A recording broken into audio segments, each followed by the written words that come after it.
नमस्कार साथियों, मैं सुरजीत ठाटी। कैसे हैं आप लोग? उम्मीद है आप स्वस्थ होंगे, व्यस्त होंगे और लगे रहे होंगे अपने निरंतर प्रयास में। तो आज की क्लास हमारा है ज्योग्राफी, जिसमें हमारी पहली क्लास है और हम पहली क्लास से लेकर और लास्ट तक क्लास को करेंगे।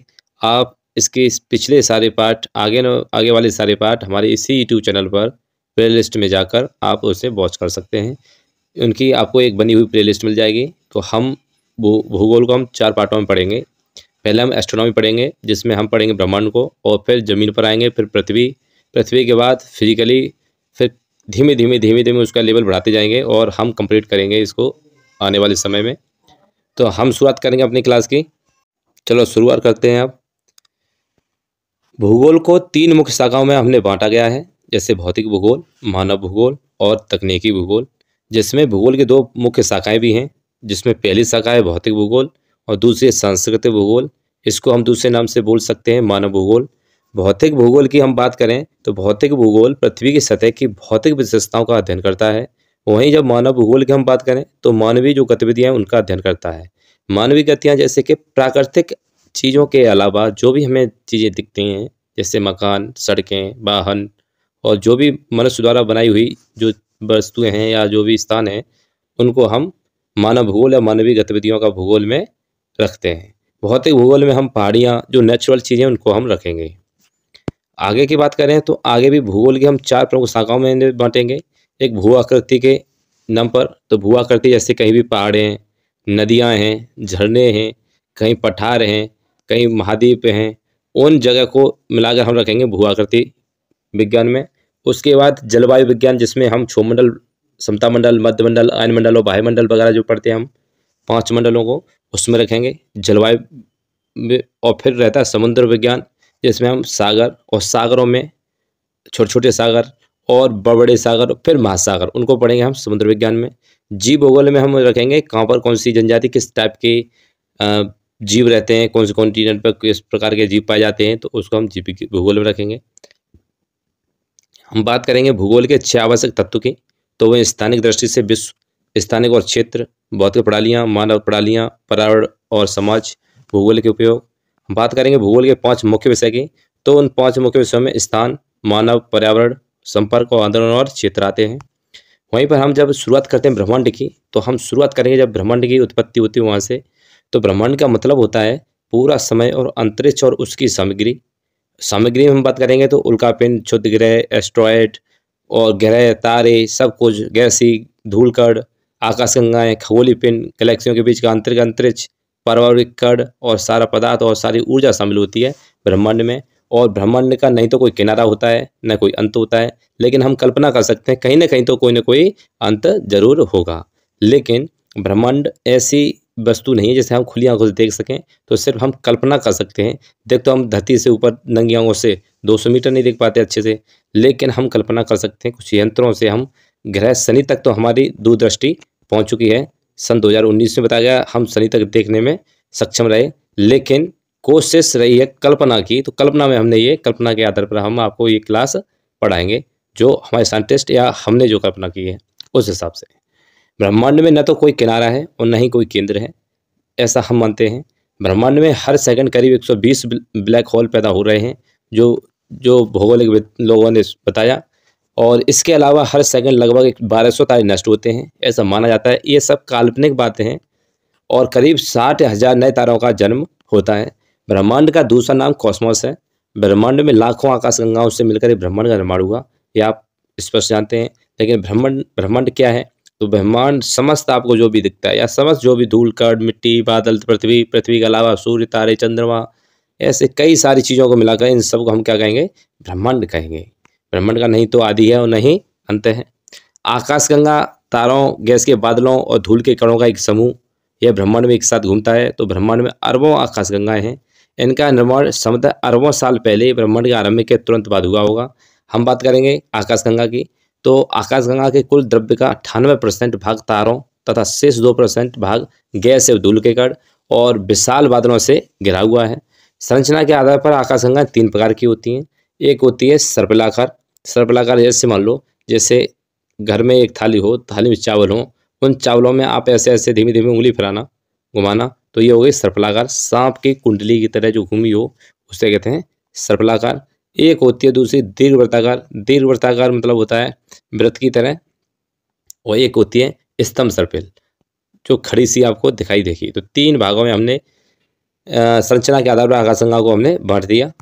हम आकाशगंगा को मिल्की वे या हम अपने आकाशगंगा को दुग्ध मेखला भी कह सकते हैं।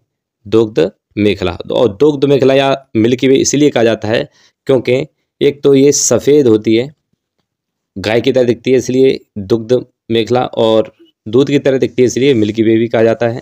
पृथ्वी से इस आकाशगंगा ने के दिखने के आधार पर इसका नाम मिल्की वे पड़ा। इसे सिर्फ टेलीस्कोप से ही देखा जा सकता है। टेलीस्कोप दूर की चीज़ों को देखने का एक यंत्र होता है। आकाशगंगा असंख्य तारों का एक विशाल पुंज होता है। इसमें एक केंद्रीय बल्ज होता है, और केंद्रीय बल्ज का मतलब इस आकाशगंगा की कहीं ना कहीं तो आँख होगी।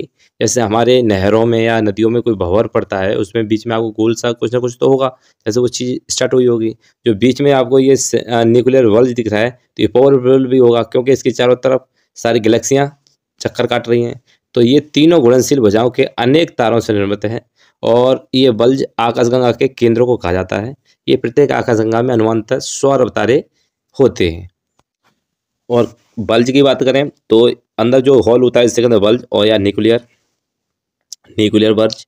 आकाशगंगा की आकृति में एक सर्पिल या स्पाइरल गैलेक्सी है। इसका एक बड़ा केंद्र है और उसके निकलती हुई कई वक्र भुजाएं हमारा सौरमंडल इसकी शिखरी हंस भुजा यानी ओरियन सिग्नस भुजा पर स्थित है, इस जगह पर।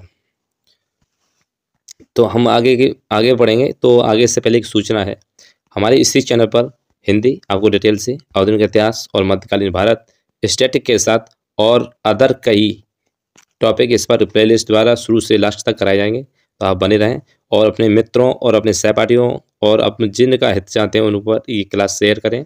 इस क्लास में थोते या इस प्रकार की बात नहीं की जाएगी जिसमें आपको बार बार कहा जाए कि लाइक करें और सब्सक्राइब करें, लेकिन आप चाहें तो अच्छी लगे तो लाइक करें और नहीं शेयर करें, और नहीं तो कुछ भी नहीं करें। आप जब तक अच्छा लगे तब तक देखें, नहीं बाद बाकी तो सागर फैला ही हुआ है यूट्यूब पर। आप जहाँ अच्छा लगे वहाँ पर आप देख सकते हैं।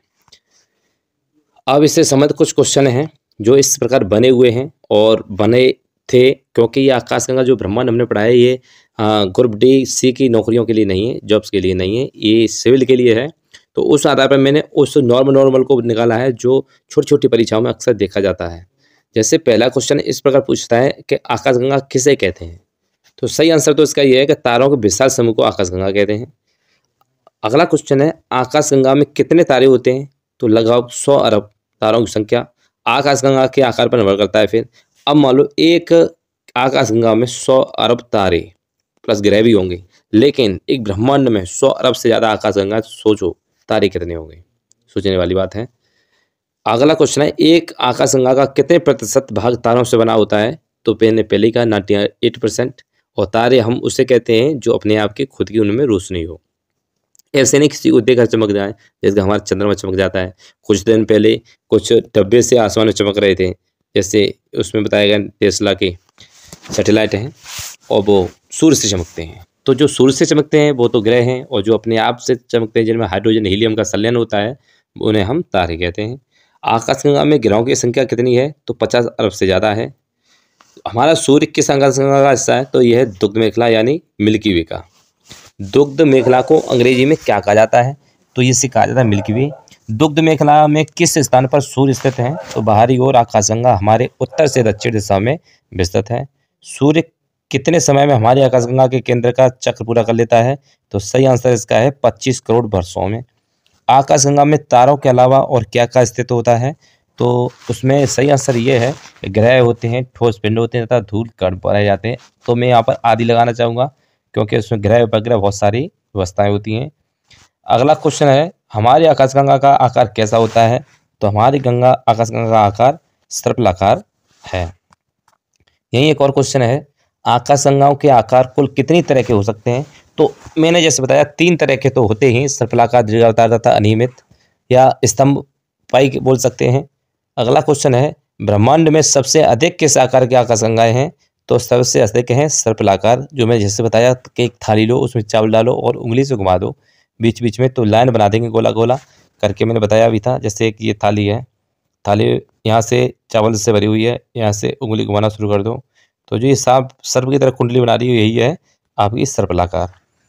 क्वेश्चन ये है कि क्या हम भविष्य में अपनी आकाशगंगा को देख सकते हैं? तो स्पष्ट कह दो नहीं, क्योंकि निकट भविष्य में ऐसा संभव नहीं है। हमारी आकाशगंगा के सबसे निकट कौन सी आकाशगंगा है? तो उसका नाम है देवयानी। क्वेश्चन पूछा गया था सन 2017 में कि हमारी आकाशगंगा के सबसे निकट कौन सी आकाशगंगा है? तो उसमें ऑप्शन ऐसे थी, विशंबरा और सती अनसुईया, देवयानी और सुरुचि। ये 4 ऑप्शन थे। तो देवयानी आकाशगंगा को हम अपनी आकाशगंगा के पड़ोसी मानते हैं। आगे बात करेंगे हम। क्वेश्चन है, क्या हम अपने आकाशगंगा के केंद्र को देख सकते हैं? तो हाँ, देख सकते हैं, लेकिन उपकरणों की सहायता हमें लेनी होगी। अगला क्वेश्चन है, पृथ्वी से आकाशगंगा का विस्तार कैसे दिखाई देता है? तो उसका आंसर है, उत्तर से दक्षिण में विस्तृत तारों की बहती सफेद धारा जैसी प्रतीत होती है, उसे हम आकाशगंगा कहते हैं। अब अगला क्वेश्चन है, तारों के इस समूह को आकाशगंगा नाम कैसे मिला? तो सही आंसर इसका है कि आकाशगंगा को अंग्रेजी में गैलेक्सी कहा जाता है, जो कि हिंदी में यह नाम भारत की मुख्य तथा पवित्र नदी गंगा नाम से जाना जाता है। आकाश शब्द के परस्पर मेल से आकाशगंगा बना है। अगला क्वेश्चन है, हमारी आकाशगंगा को दुग्ध मेखला क्यों कहा जाता है? तो सही आंसर है कि क्योंकि ये आकाश में दूधिया अच्छा प्रस्तुत करती है, दूध जैसी धारा लगती है, इसीलिए दुग्ध मेखला कहा गया। क्या हम अपनी आकाशगंगा की कल्पना व तस्वीर बना पाए हैं? तो बिल्कुल बना पाए, क्योंकि हमने जो भी आपको दिखाई इमेजें वो भी तो काल्पनिक ही थी, हमने जाके देखा तो है नहीं। चलो अगला क्वेश्चन है, यदि हमारी आकाशगंगा को हम 3D यानी 3D रूप में अर्थात इसके वास्तविक रूप में देख पाए तो यह कैसी होगी? तो ये चपटी और गोलाकार होगी। अगला क्वेश्चन है, हमने अपनी आकाशगंगा की काल्पनिक तस्वीर किस आधार पर बनाई जबकि हम इसे देख पाने में असमर्थ हैं? तो सही आंसर इसमें यह है, एक रहा है कि दूसरी आकाशगंगाओं को देखकर तब हमारी आकाशगंगा के अन्य तारों के अनुपात में सूर्य की स्थिति को समझकर। अगला क्वेश्चन फिर करते हैं हम आपसे, हमारी आकाशगंगा का गोलाई में व्यास कितना है? तो 1,00,000 प्रकाश वर्ष है। इस प्रकाश वर्ष को आप समझिए, जैसे प्रकाश वर्ष ऐसे निकालते हैं, जैसे मैंने ये टॉर्च है, जैसे मैं एक टॉर्च बनाता हूँ,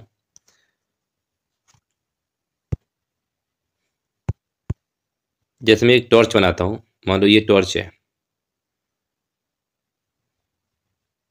ये टॉर्च है, तो ये अपना प्रकाश डाल रही है। इसका प्रकाश कितनी जल्दी इस दीवार तक पहुंचेगा, कितने नैनो सेकंड में? तो हमें मालूम पड़ जाएगा इतने नैनो सेकंड में ये प्रकाश यहाँ से यहाँ तक पहुंच गया, तो इतनी देर में ये यहाँ तक पहुंच जाएगा। जैसे ही हमने बताया सूर्य का प्रकाश यहाँ तक आने में इतना टाइम लेता है, तो हमने उसकी कैलकुलेशन कर दी। कैलकुलेशन से क्या है, चीज़ें मालूम पड़ जाती है। तो हम किलोमीटर को न लेकर हम प्रकाश वर्ष में नापते हैं कि उससे क्या है कि हमें समय कम समय में दूरी ज़्यादा मालूम पड़ जाती है।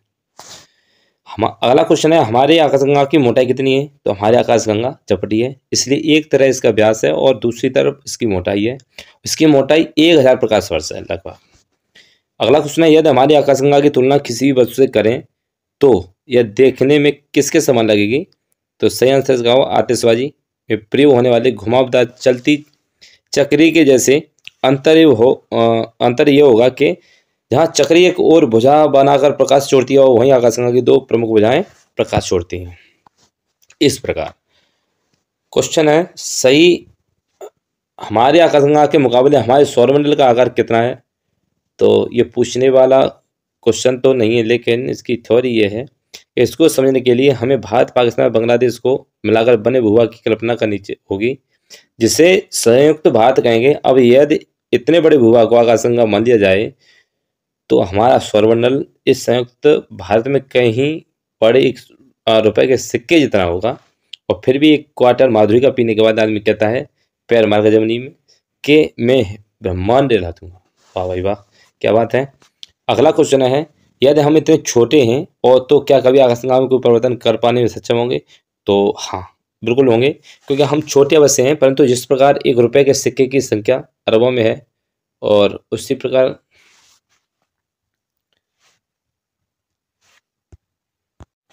अगला क्वेश्चन है, हम अपनी पृथ्वी से बाहर ब्रह्मांड में कहाँ तक पहुँच पाए हैं?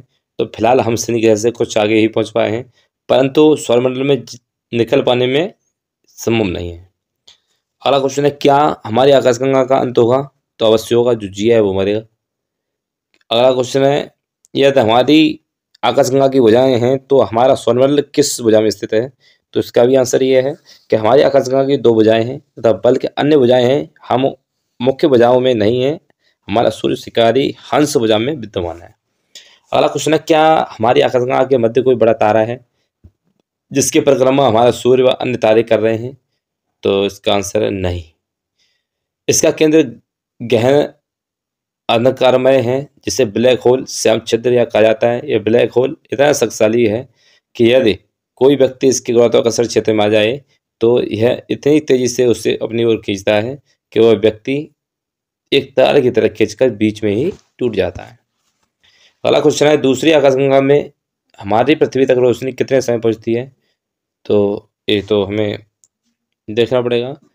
इसका सही आंसर है, हमारे सबसे करीब आकाशगंगा हमसे 2 करोड़ प्रकाश वर्ष दूर है, अर्थात इसके प्रकाश को हम तक पहुंचने में 2 करोड़ वर्ष लग जाता है। तो किसी भी आकाशगंगा का प्रकाश हम तक इससे कम समय में नहीं पहुंच सकता। हमारा आखिरी क्वेश्चन, कौन सी 2 टकराती हुई आकाशगंगा हमारे सबसे नजदीक हैं? तो हमारे आकाशगंगा में लगभग 4.5 प्रकाश वर्ष दूर को सर्पलाकार की आकाशगंगाएं आपस में टकरा रही हैं। यह विशालकाय नज़ारा संयुक्त रूप से ऐंठने कहीं जाने वाली आकाशगंगाओं के टकराने से बन रहा है। ये आकाशगंगाएं ब्रह्मांड में विचरण करते हुए एक दूसरे की गुरुत्वाकर्षण सीमा में आ गई थीं तथा दोनों की पिछले सालों के वर्षों में आपसी खिंचाव के कारण एक दूसरे से टकरा रही हैं तथा इनके तारों में ग्रहों में विनाश हो रहा है। तो हमारी क्लास यहीं संपन्न होती है। Thanks for watching.